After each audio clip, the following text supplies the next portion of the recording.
Lunes 30 de agosto 2021, siendo las 9:11 en este gobierno de la mañana Z101.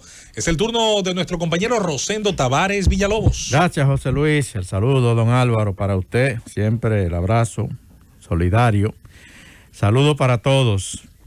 Parecería que los resultados en términos de pérdidas de vidas humanas por efecto del impacto del huracán Ida en la zona del Golfo de Estados Unidos, sobre todo Luisiana, New Orleans, parecería que el impacto en ese sentido no será muy devastador, aunque sí en lo que se refiere a daños materiales. Anoche decía el presidente de los Estados Unidos que definitivamente sería algo devastador, algo muy destructivo. Hay que esperar todavía los informes que salgan a la luz en la mañana de hoy. El huracán llegó ayer, entró por Luisiana con vientos de 155 millas por hora, alrededor de 240 kilómetros por hora, más poderoso que Katrina, que impactó la misma zona para este mismo mes e incluso casi para el mismo día durante el año 2005, hace 16 años. Hasta ahora solo se habla de una persona muerta. Dicen que un árbol cayó sobre una vivienda y mató a una persona que se encontraba en esa vivienda, pero es del único fallecido del que se da cuenta hasta este momento. Lo que sí... te interrumpa, Rosendo Tavares Villalobos, de los Tavares de Gurabo, pero entonces de los Villalobos de Madrid y de Asturias, que no es una pendejadita. El ciclón tiene el número 4. Nada más le falta uno para ser el de mayor capacidad de destrucción. Bueno, pero mencionaste que entró por Luisiana. La Luisiana, es bueno recordar, eso lo sabes tú mejor que yo, la Luisiana era francesa, ¿verdad? Y Francia la vendió a Estados Unidos. Cuando Estados Unidos empezaba a crear un imperio, a crear un dominio, porque estoy hablando de principios del siglo XIX, de manera que quería dar ese dato de que el crecimiento de Estados Unidos fue a través de muchas cosas, algunas de ellas de guerra, de invasiones, pero en otras ocasiones comprando, como el caso de la Luisiana. Eso explica muy bien, como muy bien dice don Álvaro Rosendo, los nombres de las ciudades. Louisiana por Luis XIV, y Detroit, que es un nombre francés también, y también San Luis, que son nombres relacionados a la monarquía de Francia. Realmente una historia muy rica la de esa parte de Estados Unidos. Así es.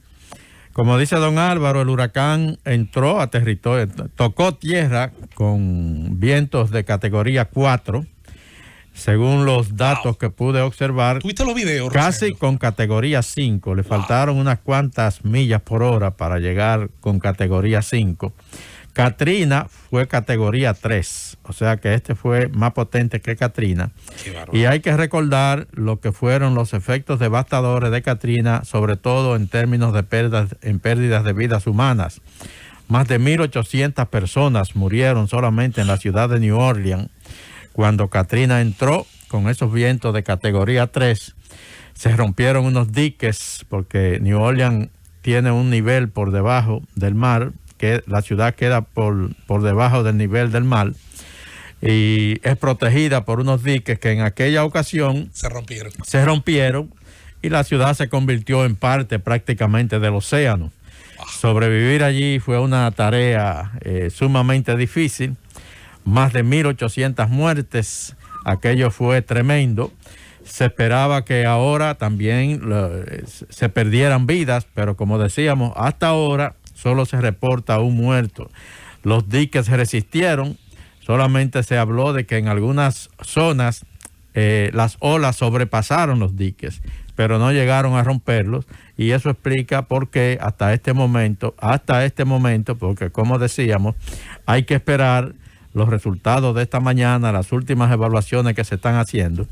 Pero Luisiana y New Orleans fueron las zonas más afectadas. Ya La tormenta, después que toca, ustedes saben que la tormenta después que tocan tierra comienzan a debilitarse. Ya para anoche estaba reducida a tormenta tropical y para el día de hoy ya se espera que se degrade aún más a categoría de depresión tropical. Pero aún así está causando ahora mismo efectos en zonas como Mississippi.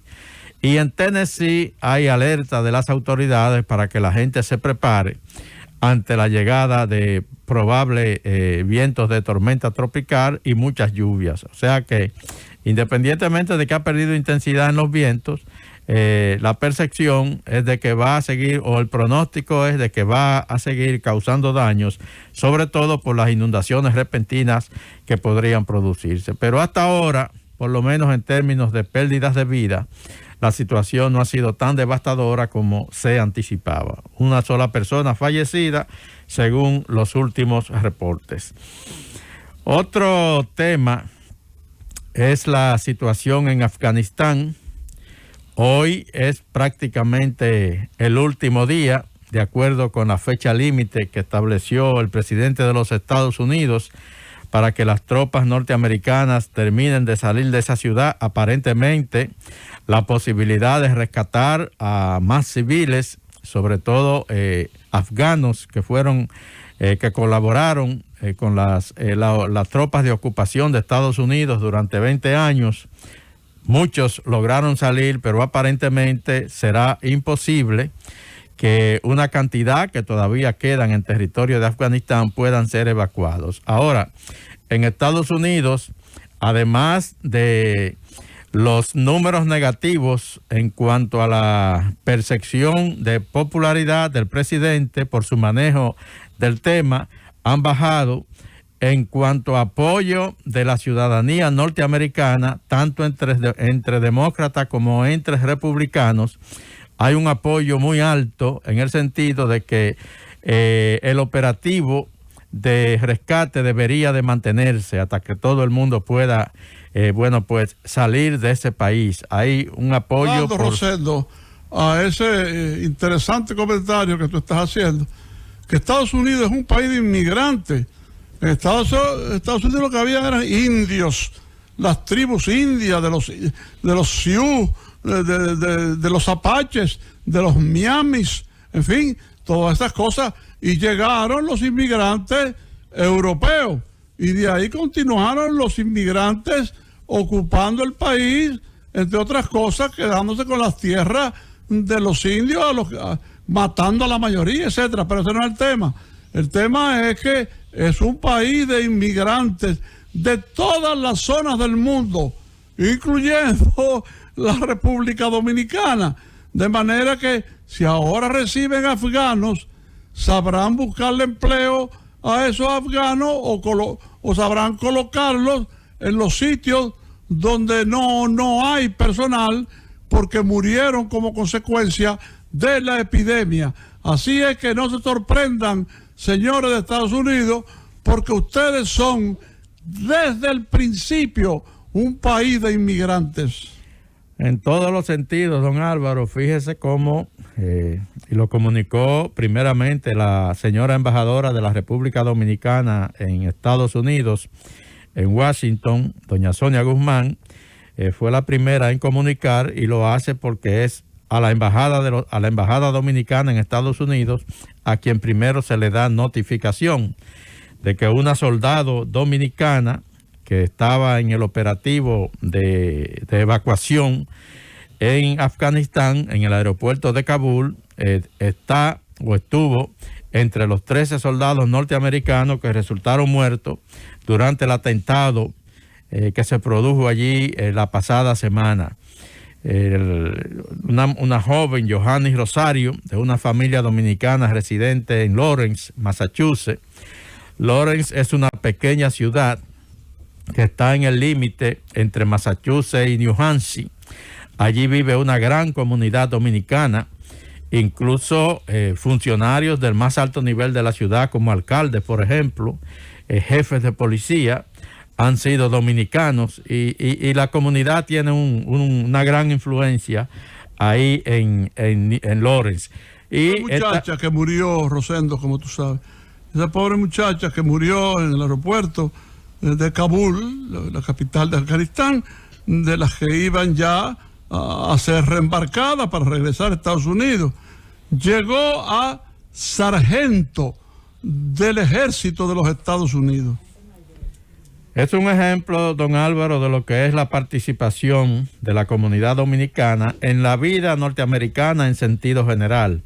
La vemos en la política, lo vemos en la actividad económica, pero lo vemos también en las Fuerzas Armadas. No es la primera vida de origen dominicano que se pierde en el campo de batalla, participando con tropas de los Estados Unidos, desde Vietnam, desde Corea, desde la Guerra del Golfo. Allí recuerdo que murió el primer muerto reportado en la Guerra del Golfo, fue un piloto de origen dominicano. Y así sucesivamente en las diferentes batallas, en los diferentes escenarios bélicos, se han perdido muchas vidas de dominicanos. Incluso murieron dominicanos en la Segunda Guerra Mundial.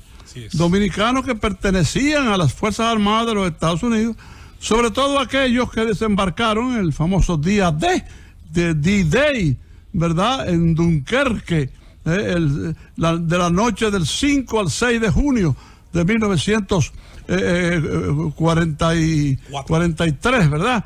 No, 44, ¿verdad? Bajo las órdenes del generalísimo brillante, digo generalísimo por las 5 estrellas que llegó a tener Dwight David Eisenhower, después presidente 2 veces de Estados Unidos, pero que era el comandante supremo de las fuerzas aliadas, el jefe militar que ha tenido más hombres bajo su mando. Bueno, dominicanos desembarcaron en la histórica playa de Dunkerque, que por ahí fue que empezó el día de las playas de Dunkerque, en Francia, y hubo dominicanos que murieron y otros que sobrevivieron. Por ejemplo, el doctor Enríquez, joven brillante, sobrevivió. Un hermano de Chito Enríquez, ¿verdad? El doctor Enríquez, hijo nieto de don Federico Enríquez y Carvajal, ¿verdad? Ese joven sobrevivió, ¿verdad? Después murió en una invasión contra Trujillo, pero sobrevivió Pedro Álvaro Bobadilla, el periodista, brillante periodista con el que yo trabajé, porque fue director de La Nación. O sea que en la Segunda Guerra Mundial hubo presencia dominicana y, claro, muertos dominicanos también. Así es, don Álvaro, y continuaremos recibiendo noticias en el futuro de dominicanos o de muchachos nacidos en Estados Unidos, pero de familias dominicanas, muriendo en estas guerras en las que participa Estados Unidos.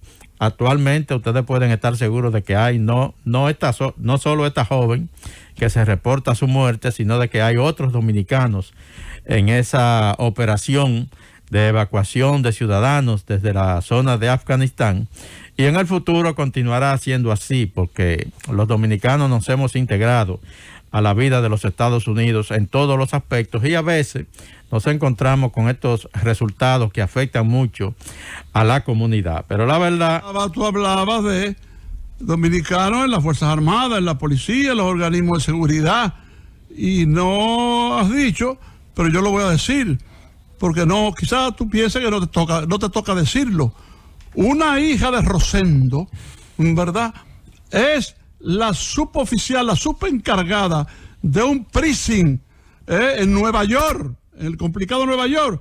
Ellos dividen el asunto en precintos, en precintos. Bueno, uno de esos precintos, ¿verdad?, que son de las instituciones más prestigiosas de Estados Unidos, en Nueva York, donde está la complejidad más grande para la policía, en uno de esos precintos, la subjefa es una hija de Rosendo Tavares Villalobos.